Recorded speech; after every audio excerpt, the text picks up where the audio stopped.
This is The Woman in Cabin 10, a chilling psychological thriller where nothing is what it seems, and one journalist's luxury voyage turns into a nightmare at sea. The story begins with Laura Blacklock riding the elevator at The Guardian, the newspaper where she works as a journalist. Something has clearly changed in her. There's a quiet heaviness in her eyes, as if she's seen something no one else could believe. Her colleagues greet her warmly. She's just returned from vacation. But Laura's distant, lost in thought. As she scrolls through her inbox, she finds an email that makes her pause. Before she can open it, her colleague Rowan asks, "How was your trip back?" Laura answers dryly, "It was wonderful." "They drowned that woman," Rowan frowns. "Yes, I know." Laura continues, voice trembling with anger. "They killed her because she agreed to talk to me." Rowan sighs. "People are capable of terrible things." Laura's phone rings. It's Ben Morgan, her ex-boyfriend. "Maybe he wants his precious Japanese vinyl records back," she mutters. Rowan tells her gently, "Get some rest, Laura." But Laura can't, not after what she's just received, an invitation that she hopes might restore her faith in humanity.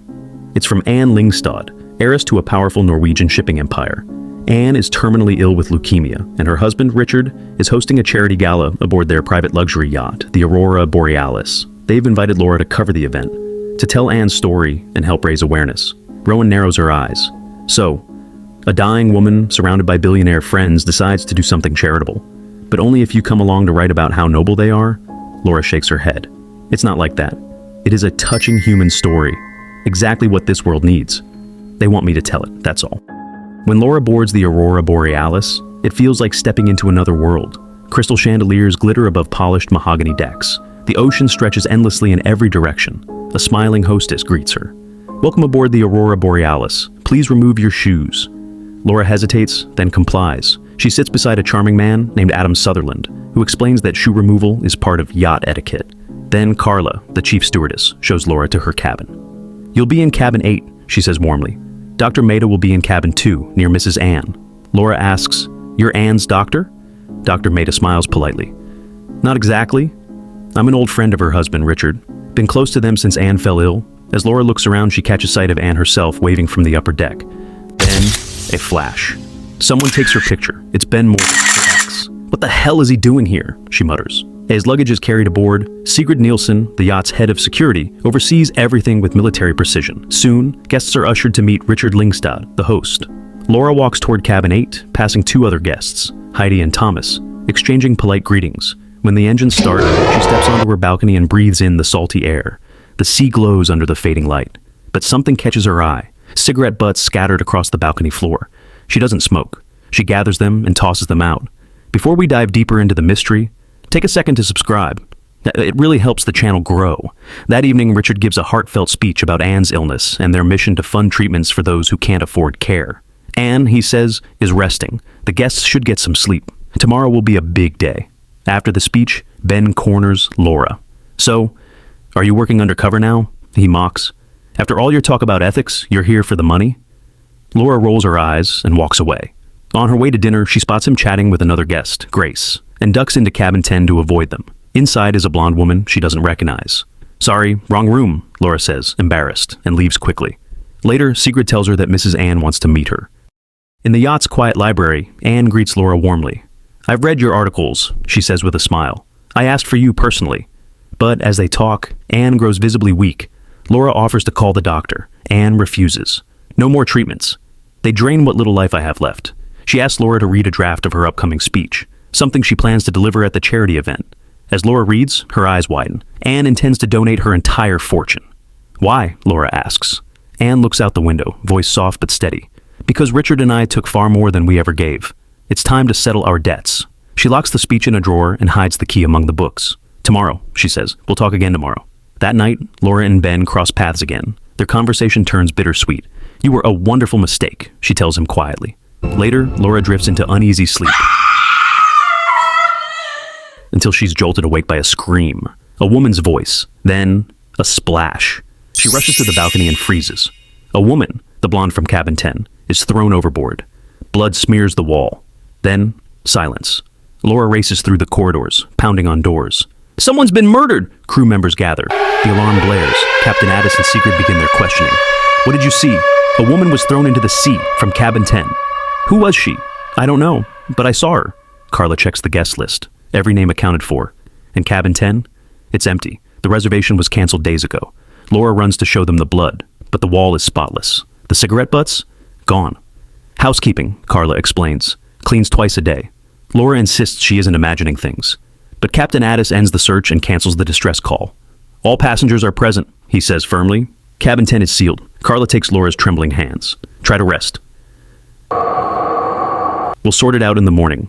The next day, Laura visits Anne again. But something's off. Anne's taking her medication again. Medication she swore she'd quit. Laura's stomach twists. That's impossible, she whispers. Later, she confides in Ben. Everyone thinks I'm crazy, but I saw her. Ben hesitates.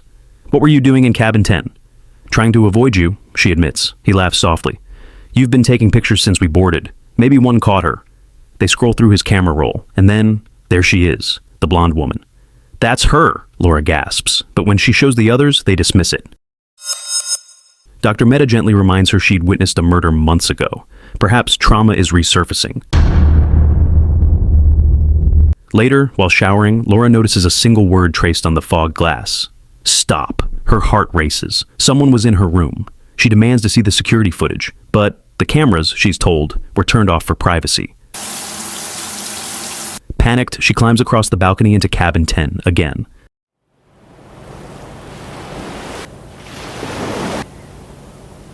There, in the sink, strands of blonde hair, proof, but when she hides them and returns later, they're gone. That night, someone pushes her into the pool and locks the cover. She nearly drowns before being rescued. As she coughs up water, she spots Dr. Mehta's shirt, a missing button, the same kind she found in her cabin. Days later, she hears a soft knock. She opens her door. No one's there. She follows faint footsteps into a narrow service corridor. The lights flicker, and there she is. The woman from cabin 10. Laura gasps, "You're alive! I saw you drown." The woman whispers, "Forget it. Stop asking questions. He'll kill you next." Laura stares. The woman looks exactly like Anne Lyngstad. Then, darkness. The woman attacks, knocks Laura out, and locks her inside. When Laura wakes up, it hits her. The real Anne, the one who quit her medication, is dead. This woman is an imposter. Laura confronts her. "You're pretending to be Anne." The real Anne was thrown overboard. The woman breaks down. "My name is Carrie," she confesses. "It was supposed to be simple. Richard said I'd pose as Anne for one day, sign some papers, get paid. But when Anne caught us, he killed her."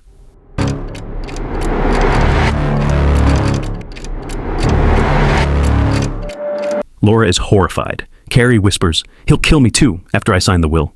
Carrie promises to help Laura escape. Anne leaves her door unlocked.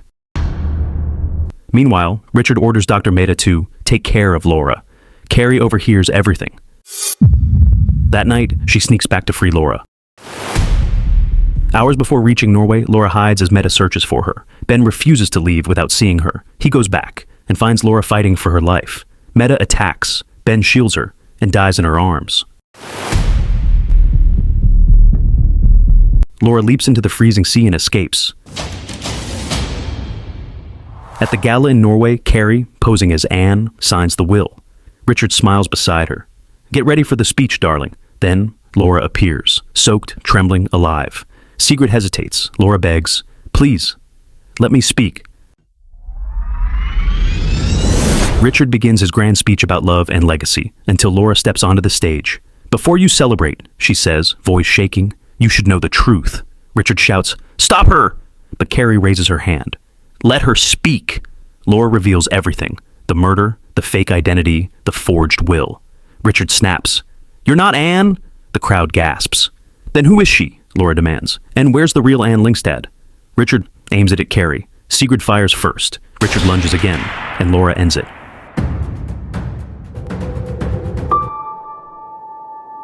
Back at The Guardian, Laura writes her article, a story about greed, deception, and survival. As she types, she thinks of Ben, of the price of truth.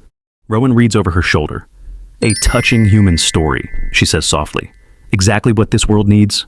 Laura receives a message. It's from Carrie. She's safe, living quietly with her daughter.